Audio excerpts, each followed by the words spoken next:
সমাজের কিছু কাপুরুষ, কিছু না বোঝা মানুষ বলে যে, "অন্যের স্বপ্ন নিয়ে তুমি দৌড়ায়ও না। তুমি অন্যের স্বপ্ন পূরণ করতে যেও না। তুমি নিজের স্বপ্ন পূরণ করো। তাহলে তুমি উদ্যোক্তা হও।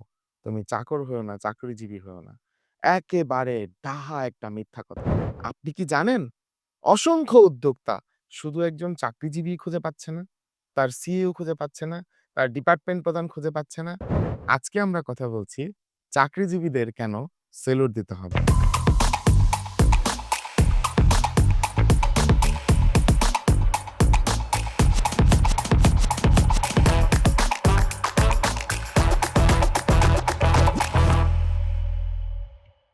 আসসালামু আলাইকুম। আমরা গত পর্বে আলোচনা করেছিলাম যে একজন মানুষ কি গুণ তার মধ্যে ফুটে উঠলে সে বুঝতে পারবে সে একজন উদ্যোক্তা। সে চাকরির জন্য জন্মায়নি।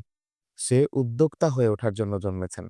আচ্ছা, তাহলে চাকরিজীবী হওয়া কি খারাপ? আমরা আজকে এটা নিয়ে কথা বলব। চাকরিজীবীদের সেলুট কেন? আমরা মনে করি স্বপ্ন হলো সেটা যেটা নিজের জন্য দেখা হয়। তাই সমাজের কিছু কাপুরুষ, কিছু না বোঝা মানুষ বলে যে, "অন্যের স্বপ্ন নিয়ে তুমি দৌড়ায়ও না। তুমি অন্যের স্বপ্ন পূরণ করতে যেও না। তুমি নিজের স্বপ্ন পূরণ করো। তাহলে তুমি উদ্যোক্তা হও। তুমি চাকর হইও না, চাকরিজীবী হইও না।" একেবারে ডাহা একটা মিথ্যা কথা। কেন? উদ্যোক্তা নিজের স্বপ্ন যদি পূরণ করতে চায়, তাহলে সে কি উদ্যোক্তা? কখনোই না। কোন ব্যক্তি যে শুধু নিজের স্বপ্ন পূরণ করতে চায়, সে তো বস্তু ওরিয়েন্টেড। আমরা তো বলেছি যে বস্তু ওরিয়েন্টেড ড্রিমার, বস্তু ওরিয়েন্টেড ড্রিম হান্টার্স যারা, তারা আসলে উদ্যোক্তা হতে পারবে না। ঠিক তেমন একজন ভালো চাকরিজীবী অন্যের স্বপ্ন পূরণ করছে। এ কথাটা সত্য। কিন্তু উদ্যোক্তাও অন্যের স্বপ্ন পূরণ করছে। কোন ব্যক্তি নিজের স্বপ্ন, নিজের বস্তুর ভেতরে আটকে থাকলে সে যেমন উদ্যোক্তা হতে পারবে না, সে কিন্তু ভালো চাকরিজীবীও হতে পারবে না। তাহলে চাকরিজীবীদের প্রধান একটি কোয়ালিটি হওয়া উচিত, সে নিজের ঘামে অন্যদের স্বপ্ন পূরণ করবে। এইটা যেমন উদ্যোক্তার থাকতে হবে, তেমন চাকরিজীবীর থাকতে হবে। হয়তোবা উদ্যোক্তা অনেক বড় স্কেলে চিন্তার ভাবনাটাকে অনেক বড় স্কেলে নিয়ে যান। একজন চাকরিজীবী উদ্যোক্তার ওই ভাবনাটাকে অ্যালাও করেন নিজের ভাবনার অংশ হিসেবে। তাহলে তিনি আসলে অন্য একটা ব্যক্তির স্বপ্ন পূরণ করছেন না। তিনি একটি মহান লক্ষ্য এবং গোলকে সামনে রেখে কাজ করছেন। নিজেদেরকে co-founder এ রূপান্তরিত করেন। চাকরিজীবীদের স্যালুট। ব্যবসা দাঁড় করাতে যেই co-founderরা সত্যিকারের co-founder হয়, তারা সত্যিকারের চাকরিজীবীরা। কিভাবে? ধরেন জুবিয়ন ডেভেলপমেন্ট সলিউশনস লিমিটেড। এটা যদি বাংলাদেশের বেস্ট ডেভেলপার হিসেবে নিজেকে উন্নীত করতে চায়, যদি বাংলাদেশের নাম্বার 1 ডেভেলপার হতে চায়, তাহলে তার নাম্বার 1 এমপ্লয়িজ লাগবে। নাম্বার 1 এমপ্লয়িজরা আসলে তখনই নাম্বার 1 হয় যখন সে নিজেকে co-founder হিসেবে ইনক্লুড করে নিজেকে। নিজেকে একটি প্রতিষ্ঠানের একজন উদ্যোক্তার সাথে সহ-উদ্যোক্তা, co-founder হিসেবে নিজেকে একটি মহৎ উদ্দেশ্যের সাথে, একটি বড় উদ্যোগের সাথে নিজের co-foundership প্রতিষ্ঠিত করার মাধ্যমে একজন চাকরিজীবী হয়ে ওঠেন একটি উদ্যোগের সহ-উদ্যোক্তা। চাকরিজীবী যদি নিজেকে প্রতিদিন একটি লক্ষ্য, একটি গোল, একটি স্বপ্ন, একজন উদ্যোক্তার যে ড্রিম, সেই ড্রিমের বিশালতাকে ধারণ করে প্রতিদিন একটু করে সেই বিশালতাকে নারিশ করে, আদর করে ওনার জীবনের সমস্ত ঘাম শ্রম দিয়ে, বুদ্ধি এবং চিন্তার সমন্বয় দিয়ে উদ্যোক্তার সমস্ত স্বপ্নকে একেবারে উদ্যোক্তার মতো করে নিজে যখন এগিয়ে নিয়ে যান, তখনই হয় একজন উদ্যোক্তার co-founder একজন চাকরিজীবী। সেই চাকরিজীবীকে স্যালুট। এই সমাজে প্রচলিত আছে একটি বিখ্যাত কথা, সেটি আমরা জানি। সেটি হলো, রিজিকের ৯০ ভাগ হলো ব্যবসায়। যদি ধরেও নিই উদ্যোক্তা রিজিকের ৯০ ভাগের মালিক, তাহলে আমরা একটু বিশ্লেষণ করব এবং শেষে আমরা চাকরিজীবীদের সবাই একসাথে একটা স্যালুট দেব। আমি এখন একটি ভবনে আছি। এই ভবনটি ৮ তলা। এটা একজন উদ্যোক্তা বা কয়েকজন উদ্যোক্তার একটি অফিস। এই অফিসটিতে কয়েকশো লোক কাজ করে বা ১০০ লোক কাজ করে।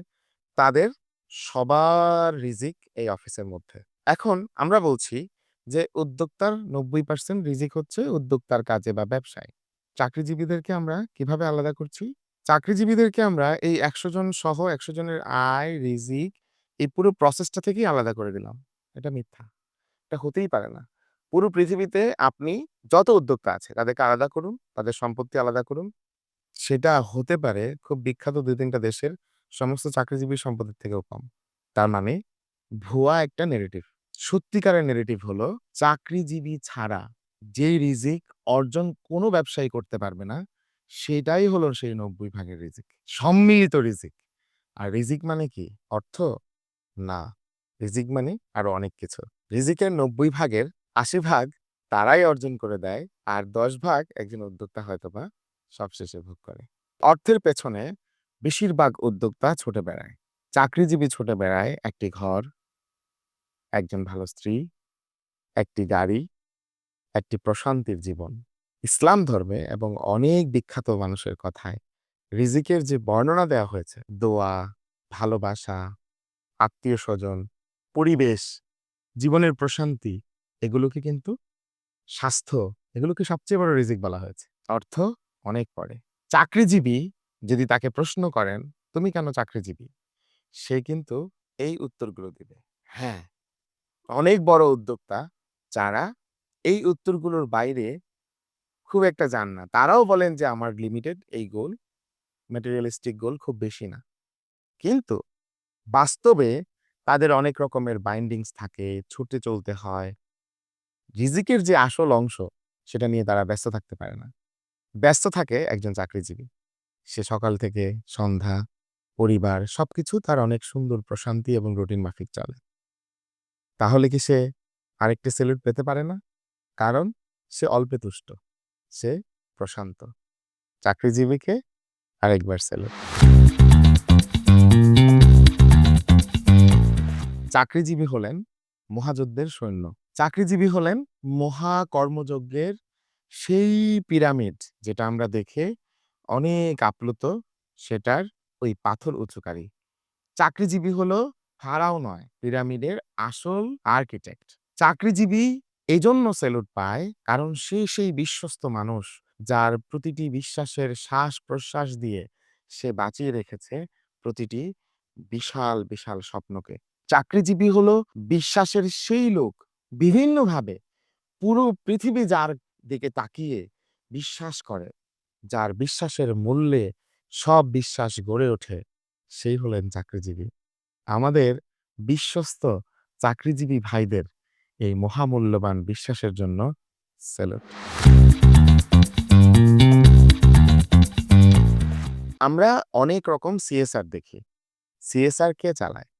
একজন উদ্যোক্তার কোনো একটা বড় উদ্যোগ থেকে যেসব কাজগুলো হয়, সোশ্যাল যে রেসপন্সিবিলিটিস গুলো হয়, সেগুলো হচ্ছে কর্পোরেট সোশ্যাল রেসপন্সিবিলিটি, সিএসআর বলে পরিচিত। এই কাজগুলোর বাইরেও অসংখ্য সোশ্যাল এন্টারপ্রেনারশিপ, সোশ্যাল উদ্যোগ প্রতিদিন আমরা দেখতে পাই। সেগুলো কারা নেয়? আপনি গিয়ে দেখবেন আমাদের দেশের যত সোসাইটিতে যত উদ্যোগ আছে, তার বেশিরভাগ হচ্ছে চাকরিজীবীদের সমন্বয়ে গৃহীত। কল্যাণ সমিতি, নিরাপত্তা সমিতি যা আছে, এই কাজগুলোতে চাকরিজীবীরা সবচেয়ে বেশি এগিয়ে। একজন উদ্যোক্তা খুব বেশি ব্যস্ত বিশাল কোনো লক্ষ্য নিয়ে। চাকরিজীবীরা প্রতিদিন ব্যস্ত ছোট, ছোট লক্ষ্যের ইট দিয়ে এ বিশাল সমাজকে শক্ত ভিত দেয়ার জন্য। চাকরিজীবীদের ছোট্ট, ছোট্ট কল্যাণকর প্রতিদিনের উদ্যোগে আমাদের যে সুন্দর পৃথিবী, সেই পৃথিবীর প্রচেষ্টায় তাদের যে ত্যাগ, সেজন্য আরেকবার সেলুট।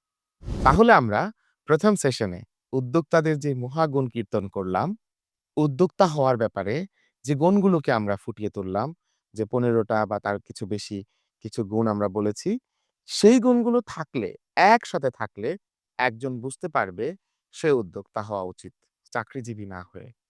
অবশ্যই উদ্যোক্তা হওয়ার চেষ্টা সবার জন্য ভালো। কিন্তু চাকরিজীবী হওয়ার চেষ্টা কখনোই একজনকে উদ্যোক্তা হতে বাধা দেয় না। কিভাবে? আপনি ভালো উদ্যোক্তা হতে চান? আপনাকে ভালো চাকরিজীবী হতে হবে। ভালো চাকরিজীবী একসময় ভালো উদ্যোক্তা হয়ে ওঠে। আপনি কি জানেন? অসংখ্য উদ্যোক্তা শুধু একজন চাকরিজীবী খুঁজে পাচ্ছে না, তার সিইও খুঁজে পাচ্ছে না, তার ডিপার্টমেন্ট প্রধান খুঁজে পাচ্ছে না। তার মানে কি? কোথায় বেশি দরকার? একটা বিখ্যাত আ আলোচনা আছে আমাদের সমাজে। যেমন আমি ঢাকা বিশ্ববিদ্যালয়ে ভর্তি হয়েছি। এর একমাত্র কারণ হচ্ছে আমি আর্টস নিয়েছিলাম। আমি জানতাম যে আমি আর্টস নিলে ঢাকা বিশ্ববিদ্যালয়ে চান্স পেয়ে যাব। ঢাকা বিশ্ববিদ্যালয়ে পড়তে পারব। তাই আমি আর্টস নিয়েছি, ঢাকা বিশ্ববিদ্যালয়ে পড়েছি। আমি আমার স্বপ্নটাকে সহজে অর্জন করেছি। একজন চাকরিজীবী এরকমই, এতটুকুই, আর কিছু না। সে এই সমাজে তার যে স্কোপ গুলো আছে, সেই স্কোপ গুলোর মধ্যে তার উদ্যোক্তার উদ্যম ধরে রেখে ভালো চাকরিজীবী হয়ে যাচ্ছে। যেই চাকরিজীবী আমার আজকে দেয়া যতগুলো সেলুট আছে, ৭ টি ৬ টি সেলুট যেগুলো আমি বলেছি, এই কারণগুলো ধারণ করে, সেই চাকরিজীবীর জন্য একটি স্ট্যান্ডিং এভিয়েশন দেওয়া উচিত। এই চাকরিজীবীকে সবাই মিলে আরো বেশি উৎসাহিত করা উচিত। এই চাকরিজীবী আসলে অনেক ভালো একজন উদ্যোক্তাও। এই চাকরিজীবী এবং আগের বলা উদ্যোক্তা, এটাই আসলে বাংলাদেশ, এটাই আসলে পৃথিবী। এনারাই আসলে আমাদের পথ দেখান সব ক্ষেত্রে।